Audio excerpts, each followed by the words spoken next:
When I learnt that we had to take part in 20 days of experience, it seemed like quite a lot. However, I decided to face this challenge head on and get as much worthwhile projects done as possible. My main aims for this experience were to pick up on new skills whilst also enhancing the skills I already have. For example, I feel comfortable using the camera in different ways, but needed practice in post-production. Another essential learning curve came round for me when I decided I needed to work in a new and perhaps harsher environment, having always felt safe and secure in the arms of education. The first piece of professional experience I undertook was in February, from the 16th to the 21st, where I worked solidly on editing my footage from my trip to Canada in August. When I returned from Vancouver in September, I only had 2 days at home before coming back to Coventry for work and to study. With brand new modules, which required most of my time, I put the footage to one side. It was only when I got a bit more spare time in February, specifically to be practicing my own skills, that I finally picked up the footage again. I spent 6 unbroken days in February sorting through the clips I gathered from the 2 weeks away, from the grizzly bears feeding on the salmon in the river to a killer whale diving under our boat, and beginning to edit the best parts together. My main purpose for wanting to do this video is because I know it gets quite boring to show separate videos to people one after another, bleating on about what we saw and what we did, but I still wanted to show an audience how beautiful Canada is and why it's my favourite country in the world. I wanted a relatively short video using my most loved snippets from my time there. During lunch on Granville Island, I first heard the music I would use for the video, played by a man sitting on a stool with a 10-string guitar, which he continued to play amazingly and originally. I recorded this only with my iPad, as it was the only device I had on me, but the quality was surprisingly good. I loved editing this video together. The whole experience was really enjoyable because I was so passionate about and proud of the footage that I had. It also gave me another chance to learn the Premiere software that little bit better, as I have previously struggled before. It is still an aim of mine to know this software inside out, and I feel that with more footage to undertake, the more practice I'll get and the better I will become. After looking into potential experience opportunities, I stumbled across BBC Birmingham's Digital Week, which included a few different days' worth of interactivity or lectures from people who work for the BBC. I went along to one of these days on Tuesday 17th of March to listen to the lectures on talent development. The lecture began with a talk on 21st century talent, followed by another talk called Show Me the Money, both in which you were allowed to listen to the advice from professionals and then ask questions afterwards. I found out about a few different schemes and programmes specifically aimed at people who are trying to break into the industry in some way. The talk was fairly interesting to hear, although it seemed to delve into a lot of information for people who had more years on them and therefore much more experience than me, contrasted by schemes for people specifically without university degrees. I asked the team afterwards about the potential gaps in the BBC for people like me, but their responses, although honest, were not all that positive.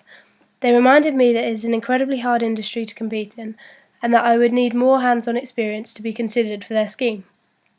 I decided to take this information away and make it as positive as possible, so I started to think about other experiences I could do which may help me in the future.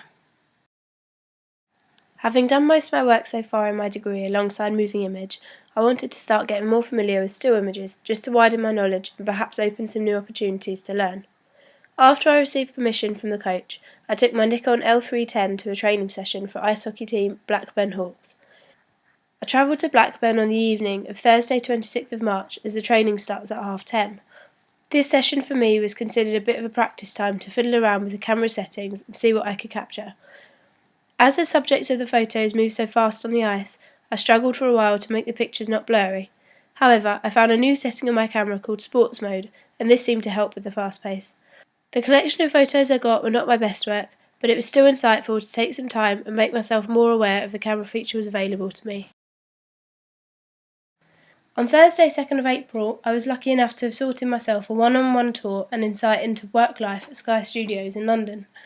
Director of Design for Sky Sports, Buzz Burns, took me around the sets and backstage for both the Sky News and Sky Sports buildings. Buzz told me many interesting facts as he walked me around the huge sound stages, where they host shows such as F1 News, which people watch when they hit the red button after the F1 races.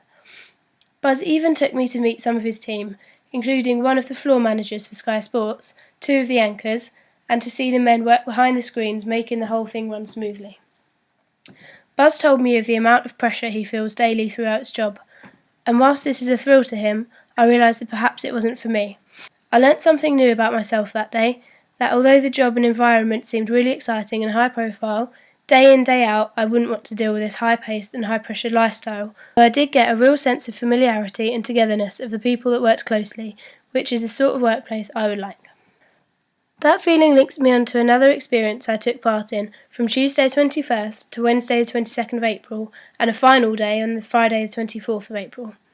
For this time, I took on a placement at the company Little Black Book, LBB, based in Soho, London. Their offices are located in the building of post-production company Rushes. Little Black Book is essentially an online magazine for all advertising industry professionals, including film, TV and music companies, as well as big ad agencies. For my time there, I worked for someone called Anna Allgrove, mainly alongside Phoebe Siggins and Paul Monan.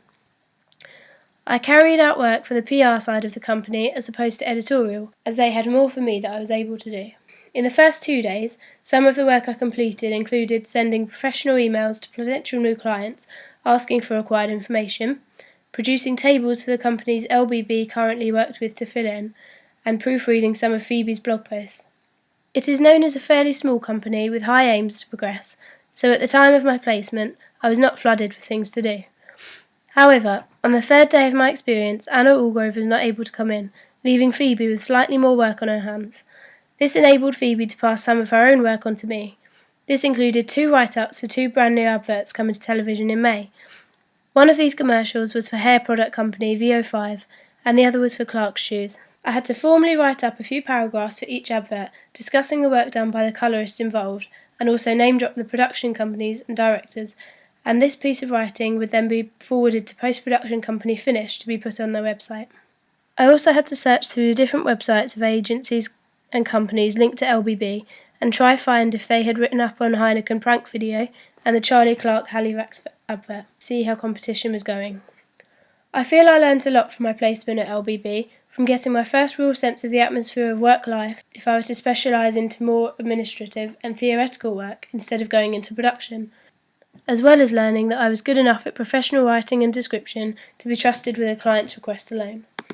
The only flaw I found with working at LBB was the journey from Coventry to Soho each morning and evening. Not only the time, but also the money it would cost was something that I realised I couldn't do long term. If I were to be offered a job in London at any stage, I know now that I would definitely have to live closer to the area to fit in with my lifestyle. I really appreciated the chance that Anna gave me to work at LBB and feel proud of what I achieved there. After doing a placement and gaining some theory from lectures and tours, I decided it was about time to put some of this knowledge into action. I asked around if anybody needed media-related help with a project or idea, and got a response from Jo Burns, a receptionist and part-time yoga instructor from Essex.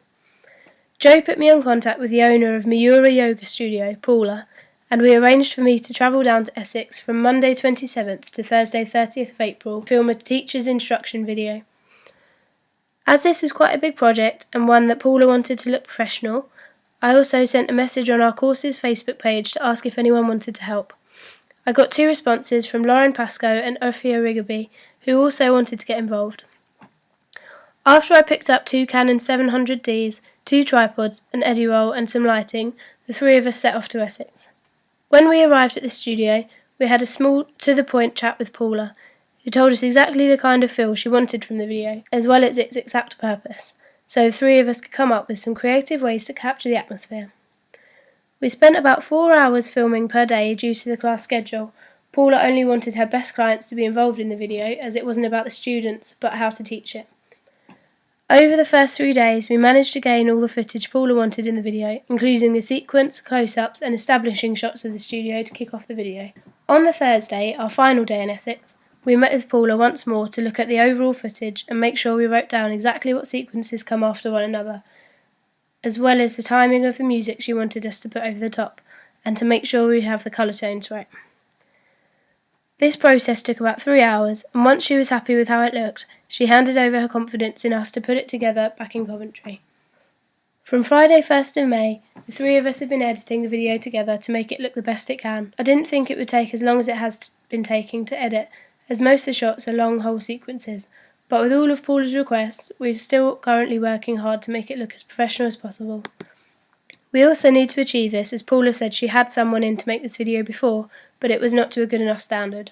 I think this extra added pressure on us has been beneficial, although a little unnerving, because it has pushed us into learning and practicing perhaps new ways of post-production in Premiere, using tools and effects that some of us had not used before. I have been, and still am, enjoying the process of post-production.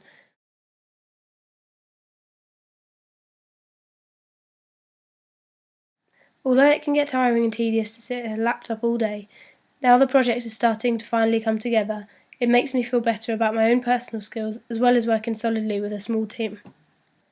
I feel like I have achieved my initial aims and got what I wanted from these experiences. I managed to practice the pressure of being on set with cameras and crew, my post-production skills, and being in a working environment with new but exciting surroundings, as well as getting deeper insights from Sky and the BBC into being part of a hugely successful TV industry. I feel I have developed as a professional from these experiences because of their range of interests. Some of them were theoretical and taught me how hard it can be to break in, and the more hands-on experience taught me the new skills as well as showed me the time it takes to sometimes do the smallest of tasks. As well as developing my skills and general education about the industry, the experiences I undertook for this module have also made me realise a few things about my future. I now know that I would struggle in a high-pressured job.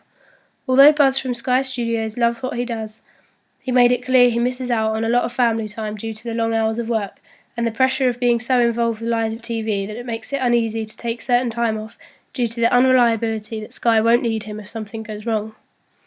In working for LBB, I also realised that I quite admired the writing side of media. I enjoyed writing up the summaries of brand new adverts for the companies that were involved with them and getting the chance to discuss the colour grading of each piece. And I also enjoyed working closely with a small team who all seemed to be genuinely good friends. This made me understand that if I were to pursue a media-related job, it could not be in a huge industry full of new faces to see every day, but instead with a small-time one, close to where I lived. Relating these lessons back to our professional manifesto, I would add, be true to yourself, don't keep pushing and fighting to keep enthusiasm for something you've lost it for. If you are reconsidering your exact path, start over and assess all different avenues of possibility for what you want to do. Media is a huge topic and covers lots and lots of different job areas, so I will now start the process of evaluating exactly what area I want to progress into from now. Overall though, I really appreciated having the chance to explore new opportunities and see the possibilities that lay before me in a new way.